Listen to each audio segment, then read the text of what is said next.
So once you get your shirts, let's get everybody come on over here.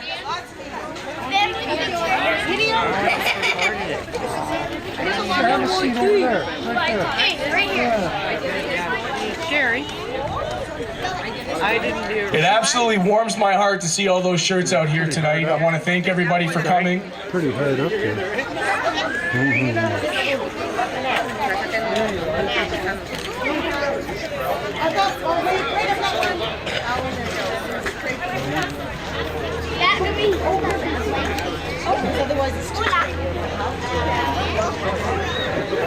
Okay, let's come here. Let's just come here.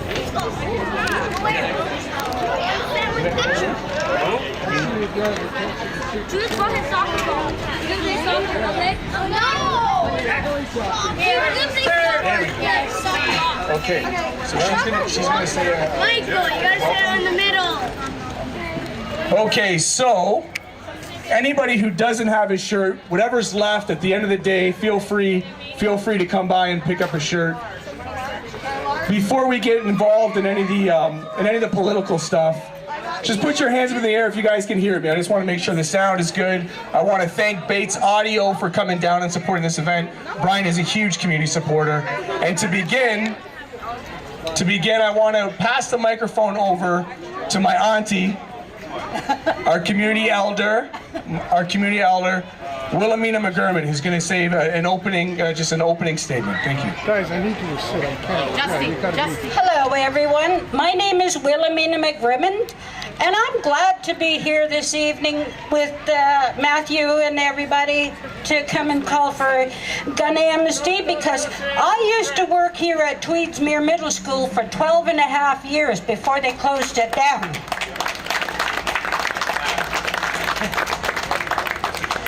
And, you know, I see all the children, all the years growing up. Now I hear them all shooting and fighting and everything like that. But now we're going to have to start stopping that. We're going to have to start bringing this all out into the open and start talking about all this violence that we have, because it won't go away until we start talking about it and start doing something about it. And I would like to see a lot more done about it. That's why it was very important for me to show up this evening. And I'm so glad that Matthew asked me to say a few words. Okay, thank you. Thank you very much, Wilhelmina. Certainly a community elder. So appropriate that you're back here today. And it is with great honor and privilege, this being one of my very last days as deputy mayor, to introduce our mayor, Mr. Fred Eisenberger, who's come down here to show his support for Ward 3 and for all the neighborhoods here in the lower city. Mr. Eisenberger. Thank you, Mr. Green. So very happy to be here today. I know hopefully we can be here in the future under better circumstances, but we're really here to tell you that this neighborhood matters a great deal. Proud to be Ward 3 is a mantra that I think talks about the neighbors in the neighborhood actually taking ownership and getting the attention it deserves in terms of policing and some of the crime issues that we face here. You know, one of the stark reality of what happened a week ago for me, not that I wasn't aware that there were challenges here, but having gunplay in the street is absolutely stunning and shocking. And could happen here and could happen anywhere, and wherever it happens, we ought to do something about it, say something about it. Now, I know Matthew and I might differ a little bit, and I believe that guns should not exist in the inner city. I can't, for the life of me, understand why anybody in our inner city needs a gun. I'd be happy to have them banned altogether. But in the meantime, and you can clap for that if you want, because I think that'd be a good idea. You know, there are places in this world where Japan, for instance, where in 1946 they banned guns entirely, and they have the lowest homicide rate of any country in the world as it relates to guns. So there is a direct correlation between the availability of guns and what happens with them when people use them and obviously do some harm. Fortunately, no one got hurt last week as a result of that. Our wish might be that the idiots on the street might have gotten hurt, but that didn't happen either. But no one got a stray bullet, no incidental accident, fortunately. Fortunately. Thank God. And so when we stand here today, we say this neighborhood matters, you matter, crime in this neighborhood, we need to do everything humanly possible to stay on top of it. We're out walking around in the businesses and the community of the area to let them know that we're here, we're paying attention, and we want to make sure that the police pay attention, and they're here as well. They know much of what goes on, and they want to make sure that they can do everything humanly possible to try and prevent it. As one individual said to me a little while ago, it's not as simple as just making an arrest. When you make an arrest, you have to make sure that it's going to stick. And so, you know, police often have to be very tedious and very careful and very documented in terms of how they do that. But hopefully we can keep at crime in this area and make sure that these kids are safe, that you're safe, and that we can enjoy parks in our community spaces with some freedom to know that we are not going to be injured or wounded or attacked or whatever else happens. So thank you for being here. I'm today proud to be of Ward 3 too, and Matthew Green is doing an absolutely outstanding job ensuring that this whole area knows that Council is paying attention to that, and he's a great voice for this area, great voice for our city. So one of these days I'll grab one of these t-shirts and wear them proudly. Thank you all very much. Keep up the good work. Mr. Mayor, you certainly don't have to wait. We have from all of the residents of Ward 3, we want to thank you for coming down here, and you're certainly proud to be Ward 3, so thank you very much, sir.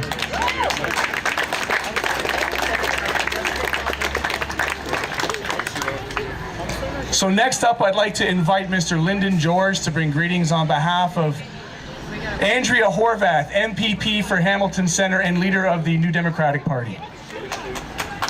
Thank you, Councillor Green. Dear friends, I am pleased to extend my warmest greetings to all those taking part in the Proud to Be Ward 3 rally here in Hamilton Centre. My heart goes out to those who have been affected by the recent gun-related violence in the heart of our city. Ending gun violence in our community, and supporting victims of crime, and supporting victims of crimes takes leadership from all levels of government.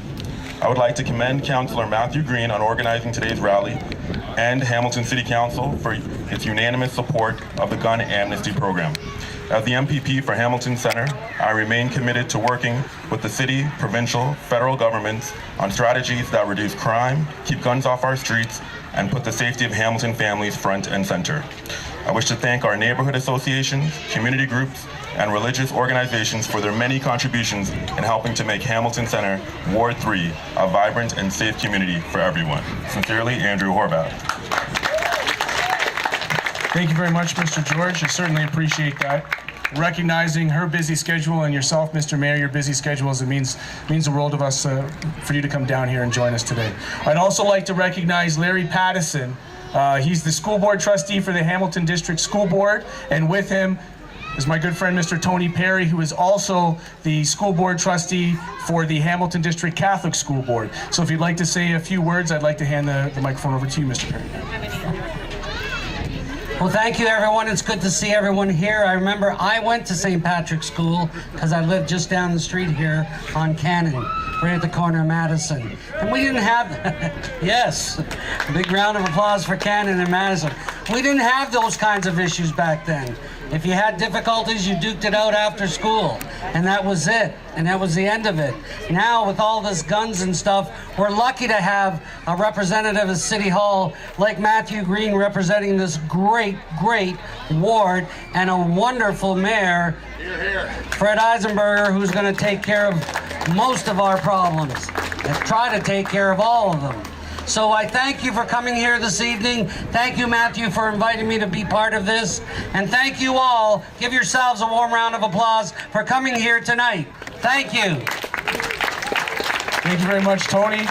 And on behalf of the Hamilton Wentworth School Board, we now have Mr. Larry Pattison. Thank you very much, Matthew. It's great to see everybody here. I think for a lot of us here in Ward 3, we've been proud to be Ward 3 for a long time. So I'm really glad to see we have great leadership once again in Matthew and Mr. Perry and the mayor to really help us keep that momentum going.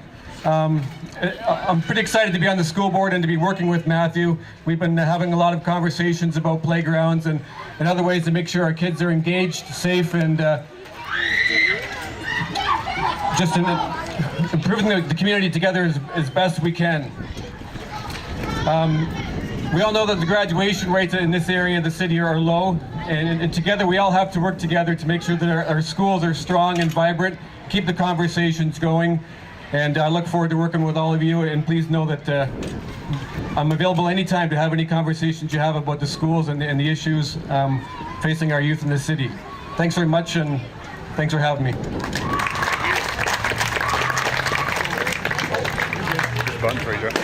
Thank you. Excellent. I'd like to introduce up to the stage now Mr. Anthony Marco, who is the president of the Hamilton District Labor Council. And I call him to the stage because they play a vital role in helping to organize in our community, certainly have been steadfast here in Ward 3. And so any words you'd like to bring, Mr. Marco? Thanks, Matthew.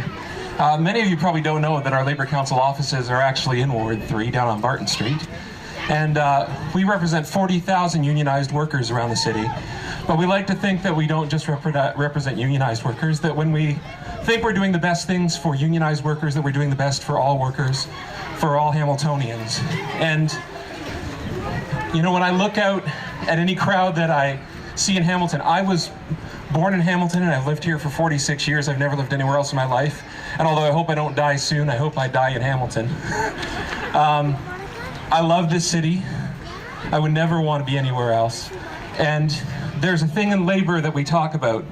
When everything starts to look like it's going to get troublesome, we band together in solidarity.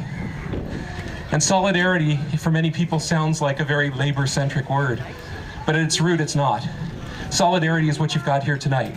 Solidarity is people coming together. Solidarity is community coming together. That's what this ward has done fantastically tonight after the events of the past week. Be proud of who you are. Not just be proud of Ward 3, be proud of being Hamiltonian. Be proud of being in Ontario, be proud of being in Canada, and keep communication open, band together. Solidarity is not just a labor word, solidarity is a community word. So stick together, make sure that you have more events like this, and keep the communications line open, and the labor community will be behind you as much as we can. You know, what tonight is all about is really about the partnerships that it's going to take to make sure that we can work through these very complex issues that we have. And then we wanted to start off with some political statements, but I know most of you are not here for that. Most of you are here for answers. You're here for the conversations, the tough conversations that we have to have in this community about some of our challenges. And I thought the best way that we can start this conversation is to socialize and to get to know each other a little bit better, and certainly playing an integral role to the safety of our communities, our Hamilton Police Services. And representing them this evening will be Officer Donaldson, who'll be able to share with you some of the steps and measures that are being taken directly here in this community to make it a better, safer place for tomorrow. Officer Donaldson?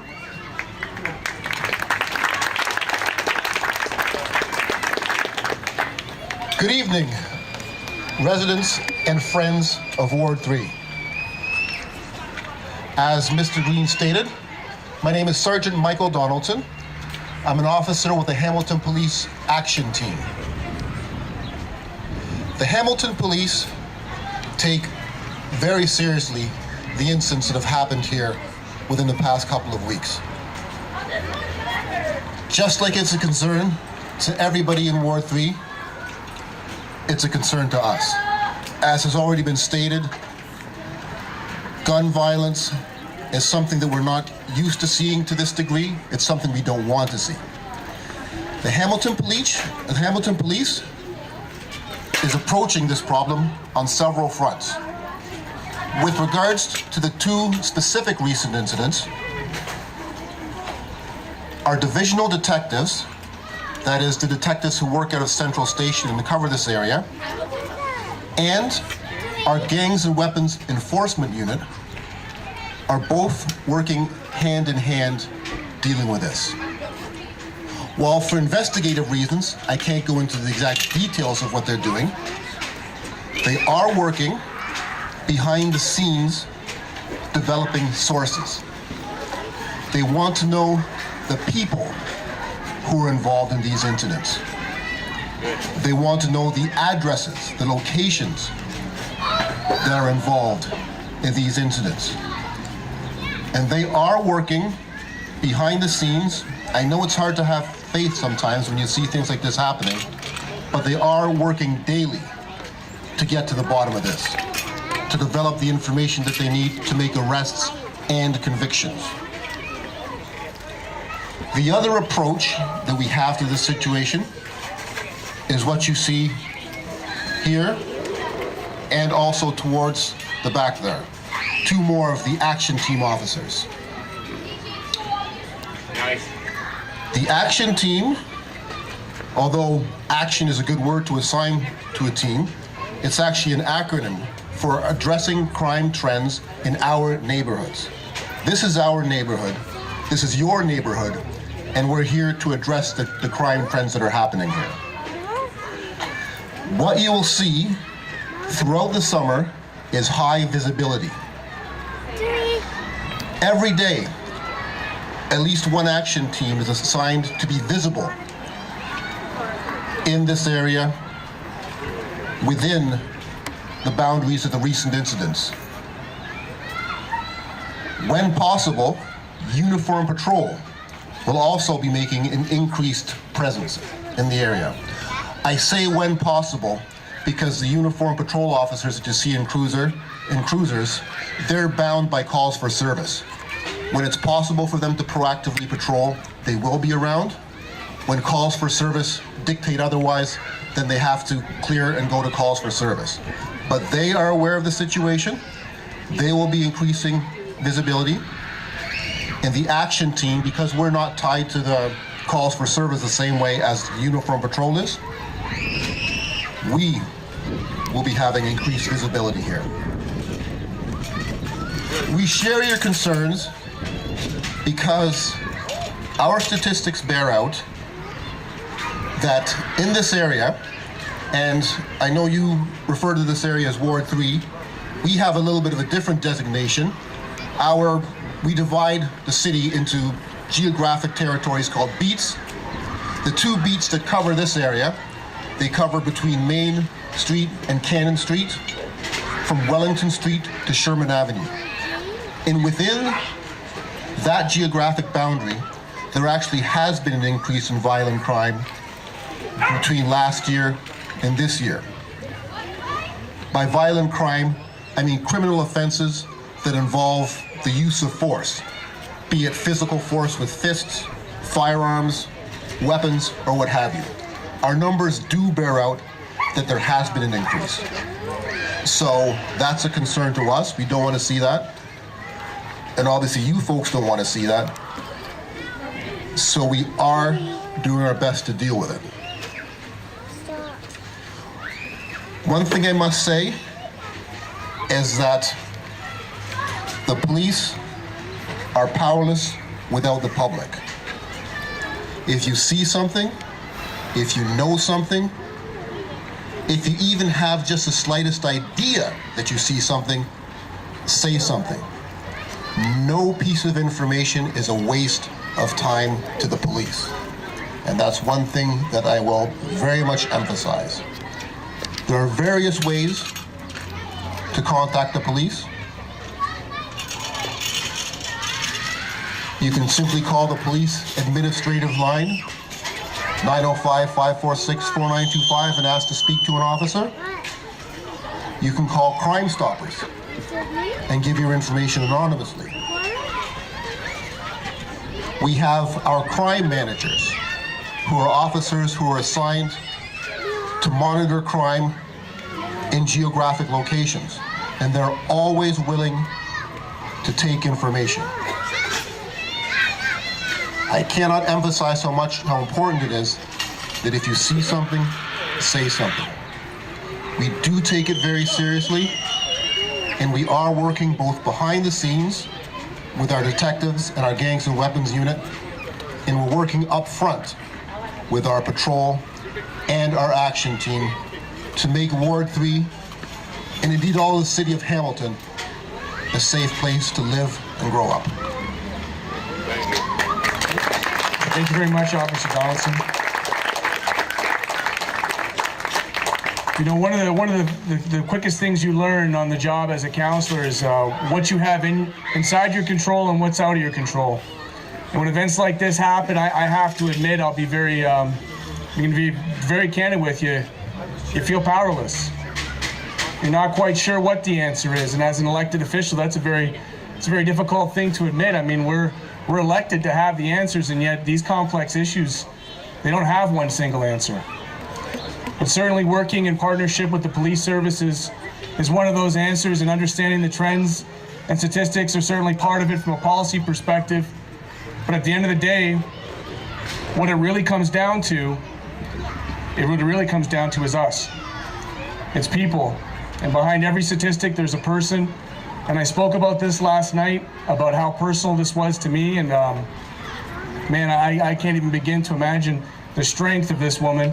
But it is indeed an honor and a privilege to have with us tonight Ms. Sherry Bennell, who is the mother of Marley Rowe and the organizer of Give Proof to Our Youth. And she'd like to say a few words about youth violence and about today. So please, everybody, give a nice, warm, heartfelt welcome to Sherry. Well, all I can say is it's about time. I've been sitting back for a long time. I'm not from this neighborhood. I live up on the mountain in Ward 6. It doesn't matter what neighborhood we're from. This is our community. This is Hamilton. This is a proud city. Like I said, when I was younger, we used to punch each other out, walk away, see each other in the parking lot, say, all right, everything's good. Not anymore. These guys are coming out with knives, guns. They don't care what they got going on out here. They don't care. And they think we don't care. No, we do care. Because you see me, I'm a mom. I've been holding back for 1.5 years on my son. And now it's time I gotta speak.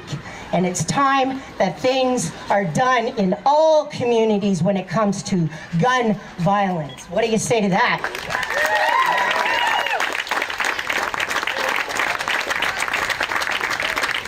All right, so in 2012, I came together with my oldest son, Devin, and we said, you know, we're kind of out in the community. We're always volunteering in the East End, the West End, the mountain, we're with football, everything like that.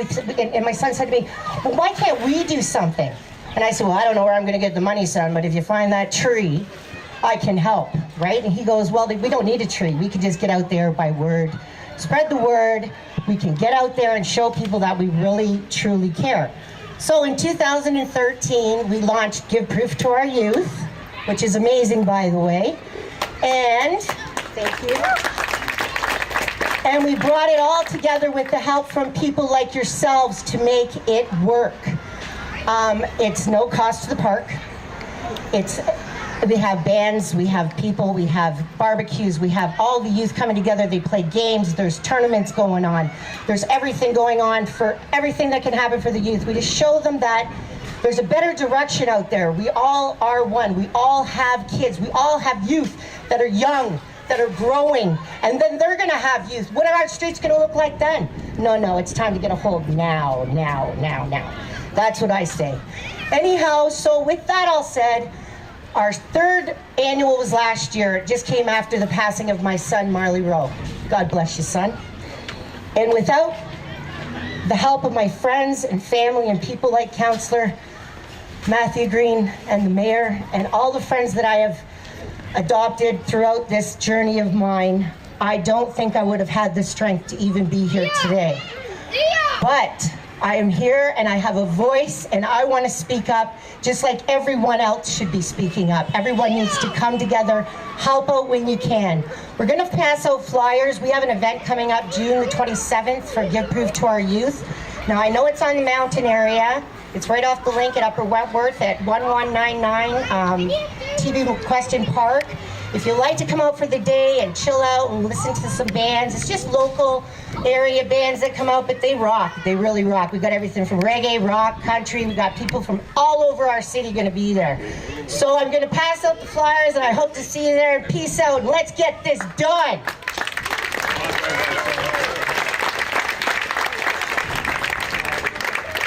You know, last night couldn't have been a more prouder day for myself on council. I shared this, and for those of you who might have missed it,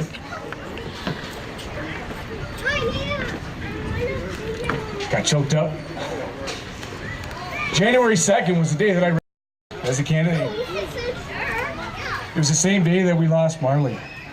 And I coached his older brother. It's personal. It's very personal for me. The things that we're doing, coming together here tonight, is a personal process. It's not about statistics. You know, I recognize all the moms that are over here going through the same stuff with your kids, and you don't have answers, and you feel hopeless, you feel helpless. That's what tonight's about. Individually, we don't have the answers. I'm going to give that to you right now. You've heard the political speeches. You've heard the motions that go out there. Individually, we don't have the answers, but collectively we do. And that is the asset of our community. And I said it last year when I walked through this very same neighborhood, and I went door to door, and I knocked on the doors, and I had the conversations, and I made a promise to you. I made a promise to you that we would make this the safest, the best place to raise a child. I made a promise to you that I would not walk away from the tough conversations that we have in this ward. I made a promise to you that I would do everything in my power to make sure that we address these things. And everything in my power is demonstrated here tonight, because it's not anything I can do alone. It's not anything the police or any other elected official can do on their own. Now, they're here tonight representing their neighborhoods, their communities, the school boards, the police, myself. But at the end of the day, it has to start here. We have to take back our communities. We want to send a strong message tonight. And we're proud to be Ward 3. So we're going to try something right now. And we're going to do this more because we need to send that message. So I'm going to say proud to be, and you're going to say Ward 3. And I know we're old and that sounds a little bit cheesy, but we're going to go through it a couple times. Hopefully it'll get the lump out of my throat here a little bit, and then we'll go from there. So let's try that out. Proud to be Ward 3! Oh, we can do better than that. You guys kind of sound like Ward 1. Proud to be Ward 3! Proud to be Ward 3! Proud to be Ward 3! Proud to be Ward 3! So here is the call of action tonight. This is not about balloons and barbecue smoke. This is about organizing street to street, door to door, neighborhood to neighborhood. This is about taking back our communities. This is about working with our partners. And yes, in partnerships, sometimes we get frustrated. And working with the police, when the response isn't fast enough, sometimes we get frustrated. And working with elected officials who pretend to have all the answers, most times we get frustrated. But I'm here to tell you this: I will do everything inside of my power. I want to acknowledge this park right here, which is a beautiful park. This is an asset of our community. And just a couple blocks away, we know what happened. But I don't want that to be the narrative of our community. I don't want that to be the story that the media speaks about when they talk about Ward 3. So my challenge to you in sharing the leadership of this community is to go away tonight having met some of your neighbors, having got familiar with people who you might not have had an interest in getting familiar with before. I don't care if you live south of Maine or north of Barton. I don't care if you live east of Sherman or west. This is Ward 3. This is the center of our city. And so when we leave today, I want to make sure everybody signs up to our lists. There's no passengers on this bus. You'll sign up, you're going to leave your contact information. Any ideas that you have to make this neighborhood just a little bit better? Maybe it's join a neighborhood association and help clean up the park like the GLNA did today. Maybe it's joining your community newspaper and sharing some of your own experience and your own assets with your community. It could be anything from art to cooking classes. It doesn't matter what. Maybe it's organizing a youth program to give our children an alternative to the stupidness that is gun violence. And on that note, I want to address the parents that came over from the Gibson neighborhood, from Powell Park. I know you're frustrated. I feel your frustrations. We have all these buildings across the city, all the bricks and mortar, and we love to show up at nice shiny events like I did last year and cut the ribbon at that park. But the thing is, in the past, sometimes we cut the ribbon and we'd walk away. We're not going to do that today. We're going to cut the ribbon and we're going to stay.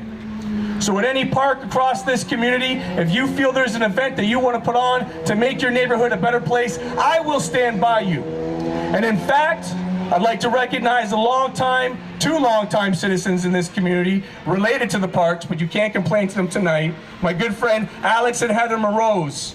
Alex and Heather Morose are here. They're not just city work, or Alex anyways. Heather, I won't put you in that category.